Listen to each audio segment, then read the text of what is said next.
pero masakit. Ano kaya ito?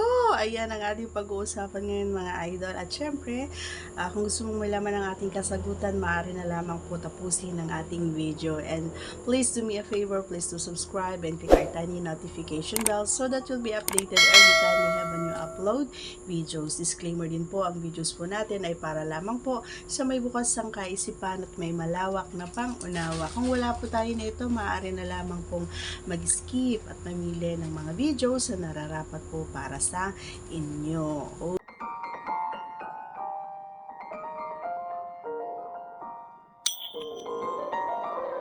Okay, ano nga ba yung tinutukoy ko mga idol? Actually, ito yung pinakagusto ninyo, no? Ito, gustong-gusto nyo talaga ito. Pero may mga kababaihan din na okay din sa kanila, na gusto din, na bet din. Pero on my behalf, para sa akin kasi, minsan may mga pagkakataon din na gusto kong ulitin. Pero alam mo yon, yung nagdadalawang isip ako. Bakit? Kasi nga, naiisip ko yung sakit na mararamdaman ko.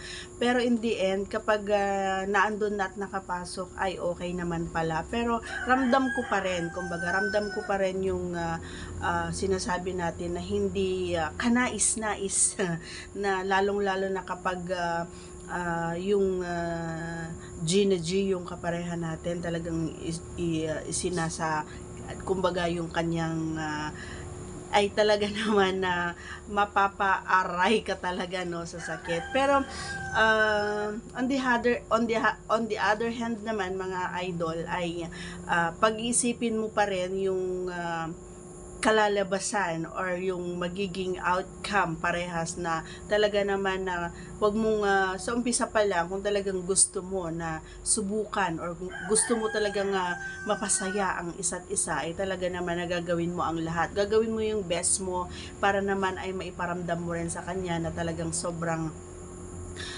gusto mo siyang mapasaya, sobrang mahal mo siya. So gagawin mo rin ang lahat, 'di ba?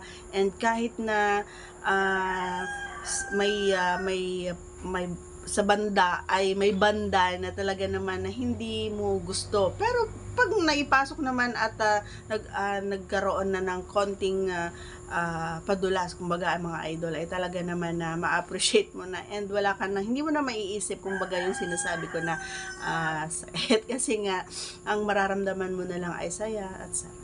Okay, and syempre, ano nga ba ang gagawin mo para mas mapabilis kumbaga yung paglabas? So, sasabayan mo siya ng matindi, alam mo yun, yung malaanghel na boses mo ay ilalabas mo dyan. Kailangan mong para naman ay mas dagdag kumbaga yung karisma kumbaga para sa mga kalalakihan yan mga idol, kapag ang babae. So, yun lang mga idol. So, ito yung sinasabi ko na posisyon na talaga naman na hindi ko gusto, yung nasa likod siya. Okay? So that's all for today's video. Once again, if you are not yet connected, please do subscribe and click our tiny notification bell so that you'll be updated every time we have a new upload videos. Thanks for watching. Bye!